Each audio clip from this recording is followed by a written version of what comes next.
49 taldek aurkeztu dituzte proposamenak erorien monumentuari esanahi berria emateko, eta horren hiri ingurunea diseinatzeko nazioarteko idei lehiaketa. Gobernuak 7 milioi inbertitu ditu Irurtzuni nasa industrialdean, Nafarroko birsorkuntza industrialeko lehen jarduketa osatuz. Bertan finkaturiko enpresek 240 personari lana eman eta 140 milioi euroko urteko fakturazioa sorrarazten dute. Organoen dohaintzan aintzindari da Nafarroa. Nafarroko tokiko erakundetako emakume politikarien foroaren sorreran 71 emakume elkartu dira. Nafarroko gobernuak aniztasun aberastasun bigarren eskola lehiaketa antolatu du. Lehen hezkuntzako, bigarren hezkuntzako eta lanbide heziketako taldek aurkeztu ahal izango dituzte proposamenak eta aniztasunaren eta pluraltasunaren balioa ardaz duten argazki batez eta testu batez osatuta egon behar dute. Sanjurjo generalaren gorpuzkinak ez dira Iruñara itzuliko. Hauak dira urtarrilaren 16ko titularrak. 49 taldek erorien monumentuari esanahi berria emateko proposamenak aurkeztu dituzte hiri ingurunea diseinatzeko nazioarteko ideia lehiaketan. Orain nazioarteko epaimahai batek 5 edo 7 ideia hautatuko ditu, hiritarren partaidetza prozesu batekin hobetu ahalko direnak. Iruñako udalak 49 proposamen jaso ditu erorien monumentuaren hiri inguruaren diseinurako, hiriko zonalde horrek nola izan behar duen zehazteko.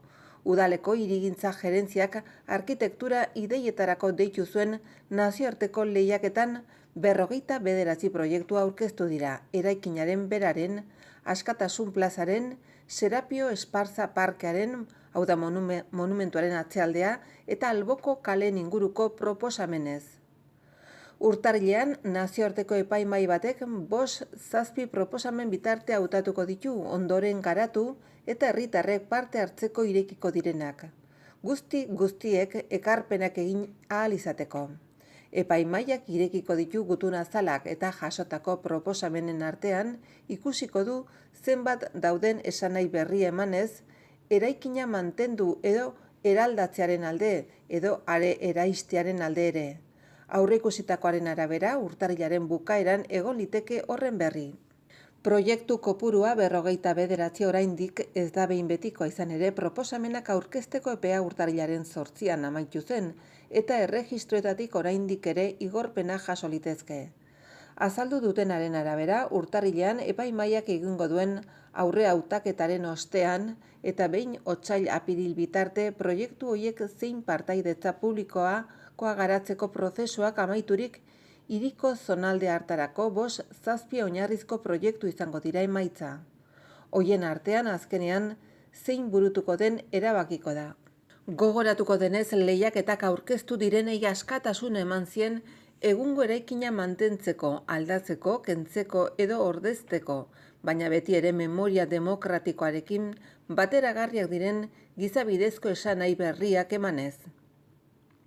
Ezinbestekoa zen hori bai plaza azpiko lurpeko aparkalekua eta horren sarbidea mantentzea, bai eta bide egitura ere bereziki Iturralde eta Suit kalekoa eta Agoitz kalekoa.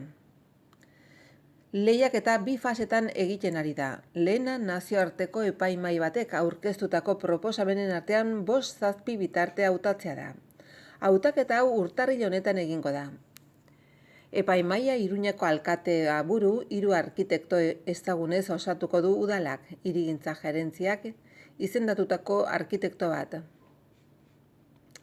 Euskal Herriko arkitekto elkarteko proposatutako arkitekto bat eta Nafarroko gobernuko arkitekto bat. Idazkaria arituko litzateke hitzarekin, baina botorik gabe hirigintza gerentziako legelari bat.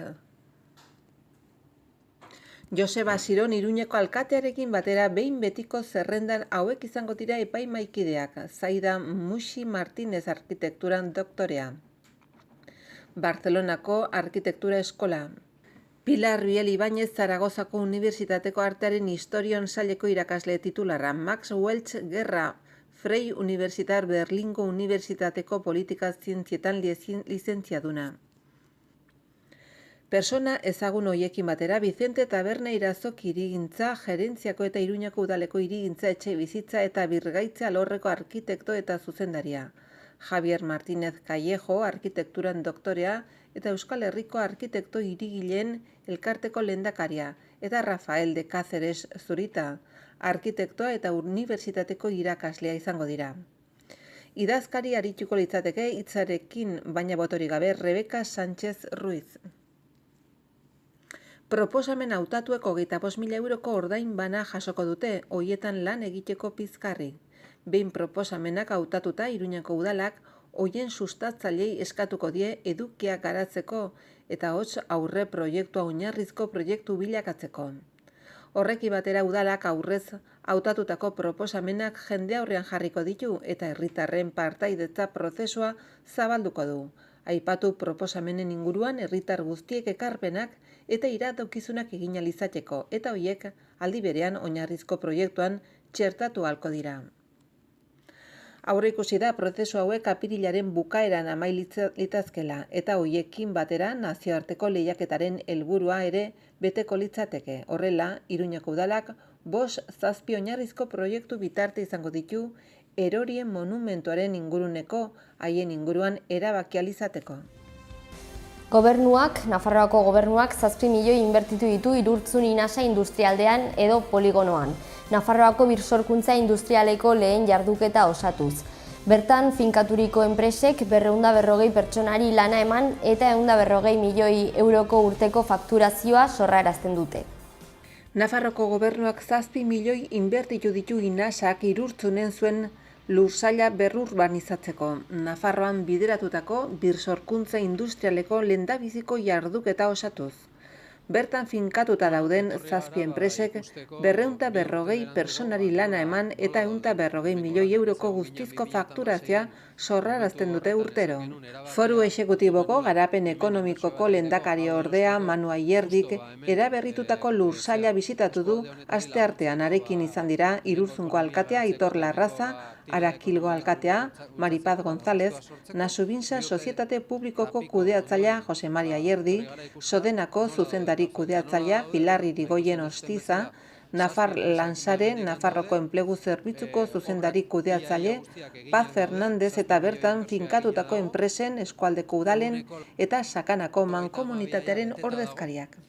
Topaketa Nafarroko gobernuak duela 2 urte erosi zuen industrialde zabal honetako berrurbanizazio lanak gainbegiratu eta egiteko zain dauden azken jarduketak naiz etorkizunean bidera daitezken handitze lanak aztertzeko aukera izan dute. Industrialdeak 140.000 metro kuadroko guztizko azalera du eta egungo okupazio maila 162koa da. Hirigintza jarduketa honek enpresa berrien ezarpena erraistu du. Krisialdian langabeziak gogor zigortu duen eskualde honetan enplegua sortzen laguntzeko eta historikoki Sakana, Larraul eta Leitzaran zeharkatzen dituen errepidearekiko lotura eta kokapen estrategikoari esker eskualdeko ekonomiaren erreferentzia izan den industrialde handi honen narridura urbanistikoa saihesteko. Egun inasaren lehenengo instalazioetatik abiatuta garatu den Irurzungo industrialdean urtean 140 milioi euro baino gehiago fakturatzen duten 7 enpresa industrial finkatuta daude. Batzuk jardueran murgilduta dagoeneko eta beste batzuk nabeak eraikitzeko edo lantegiak handitzeko fasean. Hartara Irurzungo industrialdean jarduera betean murgilduta daude Hydro Extruded Solutions eta Puertas Dile enpresekin batera Saprem eta Manfinsa industrialdean izango dituzten lantegia bukatzen ari dira. Embalajes Breton nabe berria eraikitzen ari da eta Transportes Plazaola eta Construcciones APC enpresek bertan finkatzeko konpromisoa gauzatu dute. Guztien artean, 240 pertsonari lana ematen diote. Nasubinsak Nafarroko gobernuko garapen ekonomikoko departamentoaren babespean gauzaturiko hirigintza jarduketarako 7 milioi eurotik gorako guztizko inbertsioa egin behar izan da. Kopuru horretatik 2,5 milioi zorua erosteko erabili dira eta gainerako ia 5 milioiak urbanizazioa eta azpiegiturak egiteko. 2,2 milioi lanetarako, 700.000 euro elektrifikaziorako eta beste 600.000 euro zoruen deskontaminaziorako bestea beste. Aierdi lehendakari ordeak berrurbanizazio lanak bukatzear dituzten lursailak eta berrikitan eraikitako nabe industrialak bisitatu ditu, hirigintza jarduketen emaitza ezagutzeko. Ondoren topaketa laburra izan du industrialdean kokatu eta jardunean diharduen Puertas Dile enpresaren lantegian antolatu beharreko lan jardunaldiko partaidekin. Organoen doaintzan aitzindari da Nafarroa. 74 kakotx bat organo emaile daude 1 milioi bat biztanleko Nafarroan. Osasun, lan eta ongizate ministerioak emandako datuen arabera, erkidegoa doaintzetan aitzindarien artean dago. Nafarroan 2018an 75 donazio egin ziren. 38 giltzurrenetakoak izan ziren, 20 izan ziren gibelekoak, 4 bihotzekoak eta 3 biriketakoak. Azken 5 urtean Espainiako doaintza elkartea 37 hazi da, historiako hazkunderik handiena osasun ministerioaren esanetan.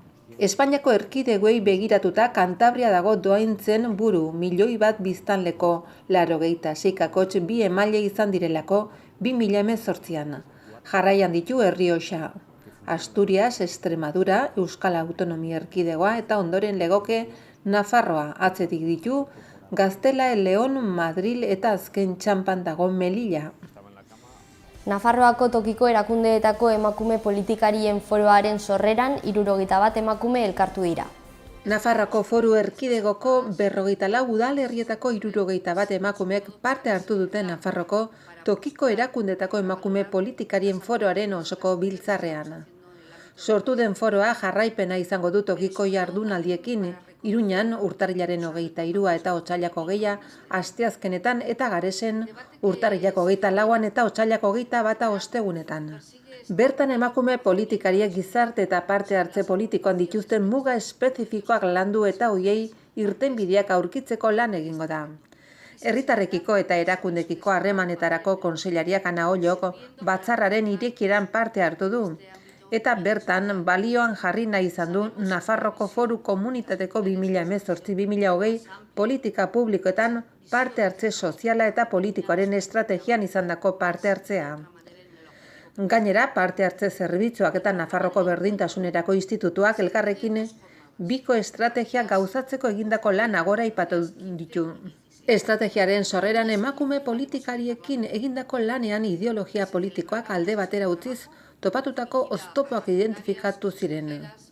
Mertxe Leranoz aipatu duenez, naiz eta alderdi politiko ezberdinetakoak izan, amankomuneko bidea dago emakume izanik eta oinarrizkoa da zuen eguneroko lanean elkartzen zaituzten gauza egoera eta mugak erdigunean jartzea. Era berean Nafarroko Udal eta Kontzejuetako Federazioko lehendakaria Pablo Azkonak berdintasunarekiko bere konpromesua nabarmendu du, bai politika publikoen bultzadarekin zein emakumeen parte hartzea sustatuz. Eta kasu horretan, bere gobernu taldeetako datuak azaldu ditu. Hoien arabera, 5 pertsonetatik bat alkatesa da, eta 3tik bat zinegotzia, egun 122 eta 125 helduz. Amaitzeko Miren Gutierrez kazetari eta komunikazio zientzietan adituak emakumeek politikan duten egoera eta beraiek ikusgai egiteko erronken inguruan aritu da. Nafarroako gobernuak aniztasuna aberastasun bigarren eskola lehiaketa antolatu du. Lehen hezkuntzako, bigarren hezkuntzako eta lanbide heziketako taldeek aurkeztu ahal izango dituzte proposamenak eta aniztasunaren eta pluraltasunaren balioa ardatz duten argazki batez eta testu batez osatuta egon behar dute. Nafarroko gobernuak bakaren bizikidetzaren eta giza eskubideen zuzendaritza nagusiaren bitartez, aniztasuna aberastasun eskola lehiaketa antolatu du bigarren urtez jarraian. Aniztasunari buruz gogoeta egitera eta persona desberdinak errespetatzen dituen gizarte bat eraikitzean ikuspegi inklusiboa eta positiboa lantzera bultzatzeko. 5 lagun oso ezberdin. Lehiaketaren asmoa da bizikidetza errespetatzen duen gizarte plural bateko herritarra izateak ematen dituen aukerak balioestea. Lehen hezkuntzako 3., 4., 5. eta 6. mailak, derrigorrezko 2. hezkuntzako eta oinarrizko eta erdi mailako, lanbide heziketako eta lanbide heziketa bereziko Nafarroko taldei zuzenduta dago deialdia. Lan proposamen hau taldean garatu beharrekoa da eta ikasgelako ikasle guztiek hartu behar dute parte, irakasle arduradun baten laguntzaz. Lehiaketaren helburuetako bat, eskola taldeen pertsona arteko harremanak indartzea da, bai eta proposamenak, iritziak eta ideiak emanaraztea eta ikaskideenak errespetatzea ere. Parte hartzaileek argazki bat egin beharko dute, landu beharreko gaia kontuan hartuta, eta 80 hitzeko testu bat sortu beharko dute. Argazkian oinarritua eta lehiaketaren helburuekin bat egiten duena. Lehiaketaren oinarriak datozen egunetan argitaratuko dira Nafarroko aldizkari ofizialean. Lanak baloratzerakoan epaimahaiak alderdi hauek izango ditu kontuan. Argazkiaren originaltasuna proposaturiko gaiarekiko. Argazkiaren kalitatea, testua zenbateraino datorren bat irudiarekin. Testuaren literatur kalitatea eta lanak bere osotasunean ematen duen mezu positiboa eta konstruktiboa. Zuzendaritza nagusiak hainbat sari banatuko ditu apirilean izango diren bake eta bizikidetza jardunaldien baitan antolatuko den ekitaldia. Sanjurjo generalaren gorpuzkinak ez dira Iruñera itzuliko. Nafarroko epaitegi nagusiak aintzat hartu du Iruñeko udalak aurkeztutako helegitea eta Sanjurjo eta Molaren gorpuzkinak desilobiratzeko prozesua legezkoa eta berme guztiekin egin zela ebatzitu. 2018ko uztailean Iruñeko epaitegiak Sanjurjoren gorpuzkinak erorikoen monumentuko kriptara itzuli behar zirela erabaki zuen generalaren alabaren salaketa bati erantzunez. Nafarroko epaitegiak buelta eman dio agindu honi. Izan ere, Sanjurjo eta Mola general golpistako obitik ateratzeko prozesua legala eta berme guztiekin egin zen. Nafarroko epaitegi nagusiko administrazioarekiko auzien salak arrazoia eman dio Iruñeko udalak aurkeztutako helegitari. Artzapezpikuarekin sinatutako akordioaz gain, Pako Etxeberriaren berme zientifikoa eta generalen familien adostasuna ere bazegoela kontutan hartu du epaitegiak.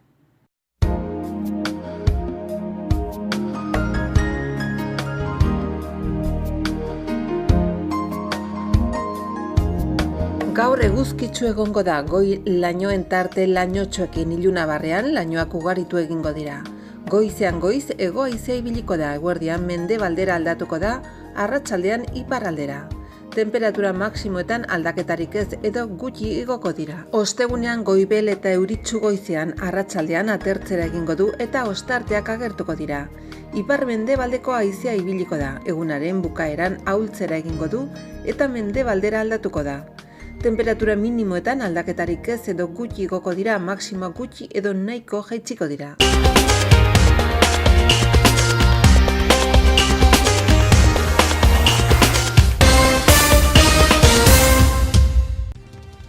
Berrogeita 9 taldek aurkeztu dituzte proposamenak erorien monumentuari esanahi berria emateko, eta horren hiri ingurunea diseinatzeko nazioarteko idei lehiaketa.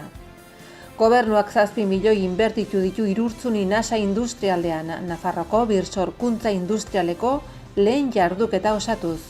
Bertan finkaturiko enpresek 240 pertsonari lana eman eta 140 milioi euroko urteko fakturazioa sorrarazten dute. Organoen dohaintzan aintzindari da Nafarroa. Nafarroko tokiko erakundetako emakume komunitarien zerroaren sorreran 71 emakume elkartu dira. Nafarroko gobernuak aniztasun aberastasun bigarren eskola lehiaketa antolatu du.